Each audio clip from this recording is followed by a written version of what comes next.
کی لگام آ کر عباس تھامتے تھے. خیال آیا کہ میرے بچے مارے گئے تو درے خیمہ سے بہن نے آواز دی, بھیا ابھی زینب زندہ ہے.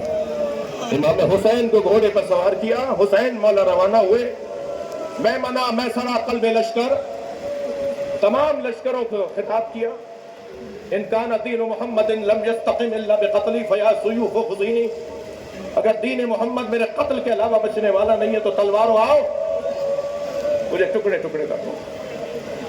اور یہ کہہ کر جب حملہ امام نے ہوتا محسوس کیا تو کچھ لمحوں کے لیے میرے مولا نے جوہر شجاعت دکھائے اور بلا تشبیہ برق کی مانند میمنے سے میسرے میں, میسرے سے قلب لشکر میں, کچھ ہی دیر میں امام حسین نے تینوں لشکروں کو مخلوط کر دیا.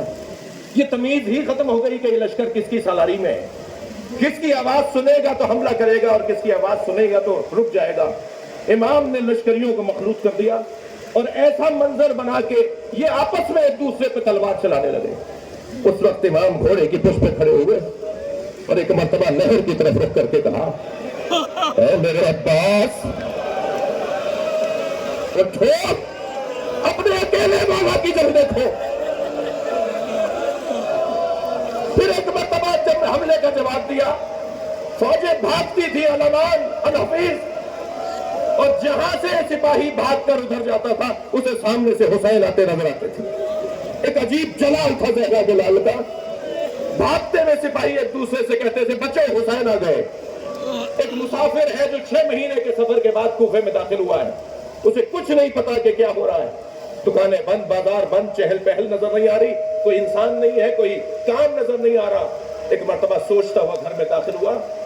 بیٹی نے بڑھ کر استقبال کیا, پوچھا بیٹا یہ کوفے والے کہاں گئے؟ کہ بابا آپ بھی جلدی دوبارہ گھوڑا تیار کیے. کچھ فاصلے پر ایک بیابان ہے جسے کربلا کہتے ہیں, وہاں ایک باغی نے خروج کیا. حاکم کا اعلان یہ ہے کہ اگر اسے قتل کرنے کے لیے کوفے سے مر نہ گئے تو انہیں سزا دی جائے گی. بابا کہیں مخبری نہ ہو جائے کہ آپ گھر ہی میں تھے. عبداللہ کہتا ہے کہ میں نے گھوڑا تیار کیا, رخصت ہونے لگا تو بیٹی نے رخصت کرتے ہوئے کہا بابا جنگ پر جا رہے ہیں اور جنگوں میں مال غنیمت بھی ملتا ہے. مال غنیمت میں اگر یمنی پتھر مل جائے, عقیق یمنی مل جائے تو میرے لیے ضرور لے آئیے گا, میں گلے کا ہار بنانا چاہتا ہوں. عبداللہ کہتا ہے میں کوفے سے کربلا روانہ ہوا. جب کربلا پہنچا تو عاشور کا دن تھا, عصر کا وقت تھا. عجیب منظر تھا. ایک 56 سالہ بوڑھا زخمی جس کے بدن پہ تیروں کے پتھروں کے نشان ہیں, جس کا ماما کھل کے گردن پر آ گیا, جو اکیلا ہے اور 30,000 سے زیادہ کا لشکر ہے. جو سنی شیعہ نے لکھا ہے, جو تعداد سنی شیعہ نے لکھی ہے, 30,000 سے زیادہ کا لشکر ہے. وہ اکیلا ہے مگر ہر شخص اسے مارنا چاہتا ہے, مگر اس کا جلال ایسا ہے وہ جہاں گھوڑا موڑتا ہے فوجیں بھاگتی ہے. تو میں نے ایک بھاگتے ہوئے سپاہی سے کہا تمہیں اس سے ڈرتے کیوں؟ تو کہنے لگا تمہیں نہیں پتا اس کے ایک بھائی کا نام عباس تھا. یہ اکیلے بھی ہوتے ہیں تو لشکر ہوتے ہیں. عبداللہ کہتا ہے مجھے سمجھ میں نہیں آیا کہ آخر یہ کون ہے.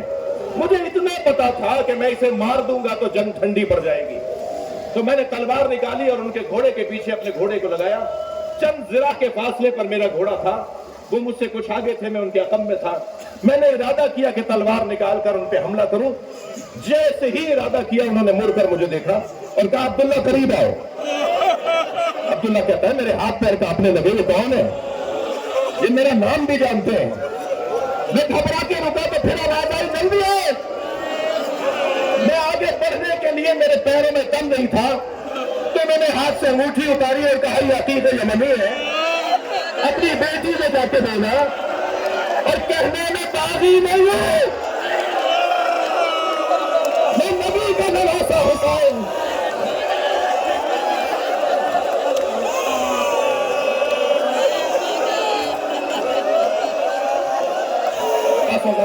مجلس ہو گئی. مجھے ایک جملہ کہہ دیجیے.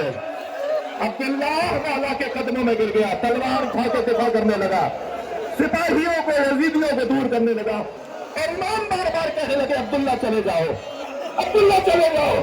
تو کہنے لگا مولا آپ کو تنہا چھوڑ کے کیسے جاؤں, مولا میں آپ کو اکیلا چھوڑ کر کیسے جاؤں.